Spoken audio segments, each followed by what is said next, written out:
अस्सलाम वालेकुम dear students. आज का हमारा जो नेक्स्ट जो टॉपिक है वो कॉलम्स लॉ के बारे में है। वो इसी चैप्टर का हिस्सा है। कॉलम्स लॉ ये है लॉन्ग क्वेश्चन हमारे बोर्ड पे और हमारे एग्जाम का हिस्सा है। तो what is the columns law, इसके बारे में मैं आपको बताता चलूँ। बेटा जो कॉलम्स था ये एक फ्रेंच साइंटिस्ट था। इन 1785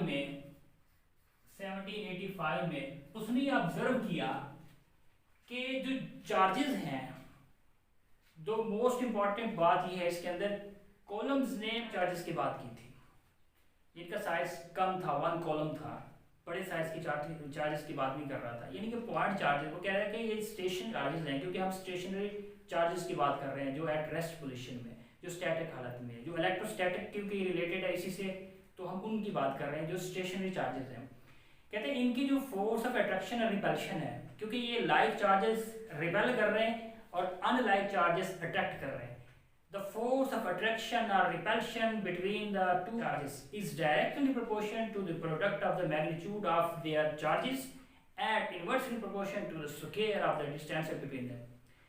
कि अब हमारे पास ये है कि कोई से भी दो चार्जेस कंसीडर करते हैं हमारे पास। लेट्स सपोज कि ये हमारे पास Q1 है और ये हमारे पास जो है Q2 है। अब ये दोनों जो है ये सेंट्रली ये कनेक्टेड है इस डिस्टेंस के साथ, जिसको हम R कह देते हैं।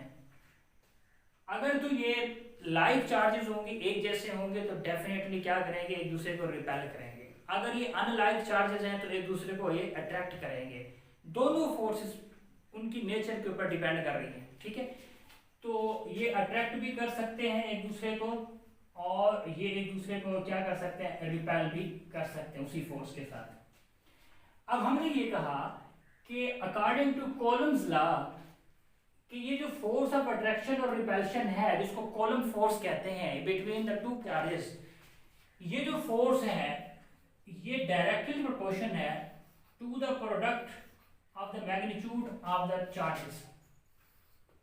अब मैथमेटिकली हम इसको देख रहे हैं कि दोनों चार्जेस की मैग्नीट्यूड के प्रोडक्ट की ये डायरेक्टली प्रोपोर्शन है। जिसका मतलब ये है कि अगर मैग्नीट्यूड बढ़ जाती है किसी एक चार्ज की भी, क्योंकि ये प्रोडक्ट है, तो डेफिनेटली कॉलम फोर्स बढ़ जाएगी। अगर मैग्नीट्यूड किसी एक चार्ज की कम हो जाती है, चार्ज कम हो जाता है, तो उसी हिसाब से क्या हो जाएगा, जो कॉलम फोर्स है या फोर्स ऑफ अट्रैक्शन और रिपल्शन वो कम हो जाएगी, ठीक है।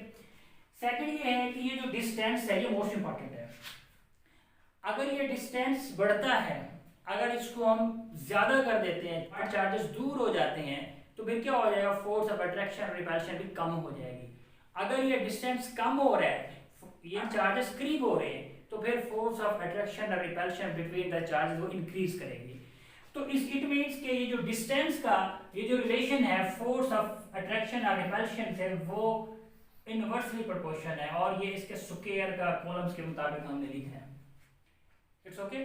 अब ये दो रिलेशन हमने डिवेलप कर ली हैं। एक रिलेशन के अंदर product of the magnitude of the two charges है और सेकंड के अंदर स्क्वायर ऑफ द डिस्टेंस है।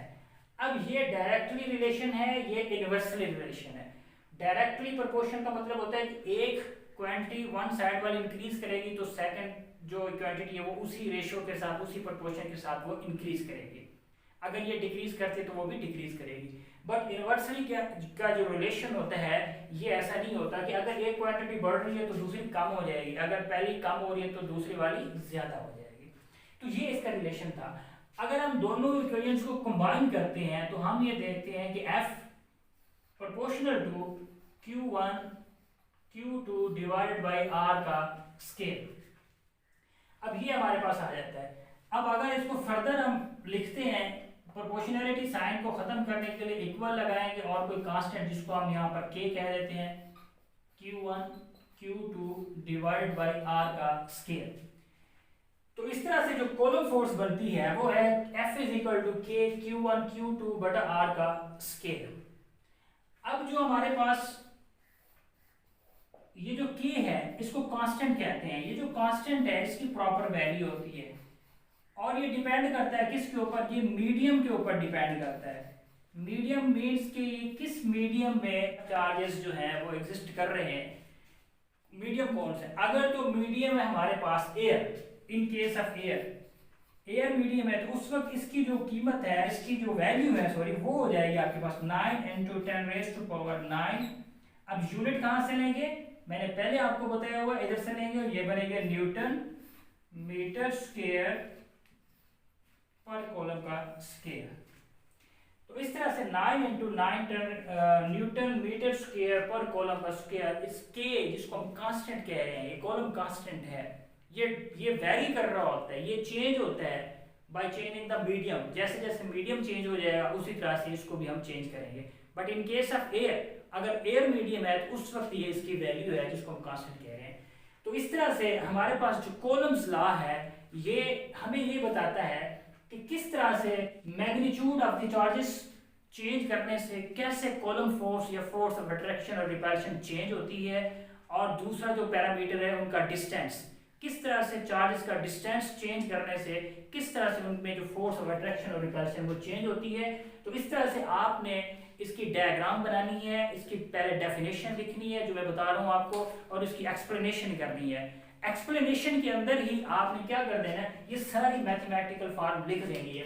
तो हेडिंग के साथ बेटा आपने ये काम करना है, डेफिनेशन की हेडिंग देनी है आपने, डेफिनेशन के बाद आपने इसको क्या करना है, इसकी एक्सप्लेनेशन की हेडिंग देनी है, और एक्सप्लेनेशन की हेडिंग के बाद इसी के अंदर ही आप मैथमेटिकल जो मैंने यहाँ पर प्रूव की है आपने लिख देना है। तो ये आपका बेटा एज अ लॉन्ग क्वेश्चन आपका बोर्ड में एग्जाम में आपका ये क्वेश्चन आएगा।